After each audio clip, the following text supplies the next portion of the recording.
siyang kailangan mga leksyon na ipagpaubaya natin pag medyo may edad na siya. Let me give you an example, no? Kasi po, decision making para sa mga bata, parang hindi pa naaangkop kung pag sobrang liit pa nila, no? And that's the reason why nagtataka yung mga kaibigan ko. In fact, natawag po sa school ang anak ko at tinanong, magkanong allowance niya? Okay? Magkanong allowance niya? Ang sagot po ng anak ko, 20 pesos a week. So, na-shock yung kanyang teacher, na-shock yung kanyang classmates. Bakit? 20 pesos a week eh. Hindi naman mahirap ang pamilya nyo, di ba? Ba't ganon?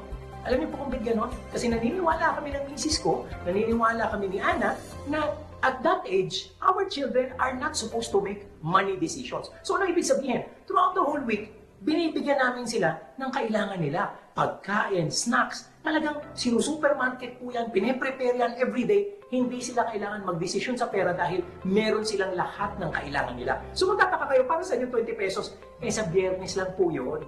By Friday, pagkatapos ng linggo, it's a prize and a reward for my son and daughter na sila po makakabili ng french fries, makakabili ng ice cream. Di ba? In fact, yung aming bunso, kaya sinasabi ko, yung youngest daughter namin, hindi nga ganun yung reward kasi pati yung reward, hawak pa ni Ana ang pera, pinapipili lang siya. Bakit? Siya yung bunso, siya yung pinakabata. So, hindi namin sila pinagdesisyon sa pera na sobrang liit pa nila. Now, when they got to a place where pwede na, they got to an age